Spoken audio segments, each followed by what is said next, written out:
మనిషి నిజమైన రాజ్యం ఎక్కడుందో తెలుసా?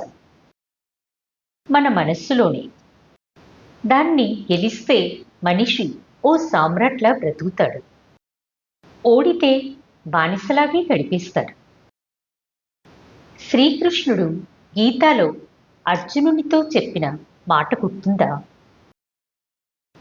మనస్సు మనకు మిత్రుడవుతాడు మనం దాన్ని నియంత్రించినప్పుడు. కానీ అదే మన శత్రువవుతాడు మనం దానికి బానిసలైతే. ఇది ఒక శాశ్వత సత్యం.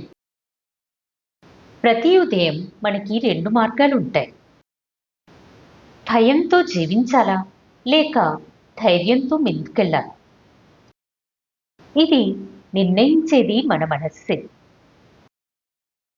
ఒకప్పుడు ఒక యువకుడు శ్రీకృష్ణుని అడిగాడు, ప్రభు, నేను ప్రపంచాన్ని గెలవాలి అనుకుంటున్నాను, ఏమేం చెయ్యాలి అని. శ్రీకృష్ణుడు నవ్వి అన్నాడు, ముందుగా నీ మనస్సును గెలుచుకో.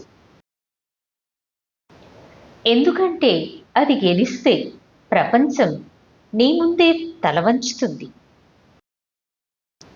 నీ మనస్సే నీ అసలైన రాజ్యం. దాన్ని బలంగా తీర్చిదిద్దు. అందులో శాంతి, ధైర్యం, నమ్మకం నింపుకో. అప్పుడు నీ ప్రయాణం ఒక యోధుడి ప్రయాణం అవుతుంది. ఒక్కొక్క దినం ఓ విజయం అవుతుంది. మీకు ఈ వీడియో నచ్చితే జై కృష్ణ అని కామెంట్ చేయండి. నా మాటలు మీ మనసును తాకితే ఓ లైక్ చేయండి ప్లీజ్. మీ అనుభవం కామెంట్స్లో తెలపండి. మరిన్ని మంచి వీడియోస్ కోసం నా ఛానల్ని సబ్స్క్రైబ్ చేయండి. బెల్ ఐకాన్ ప్రెస్ చేస్తే అన్ని వీడియోస్ మీకు చేరుతాయి.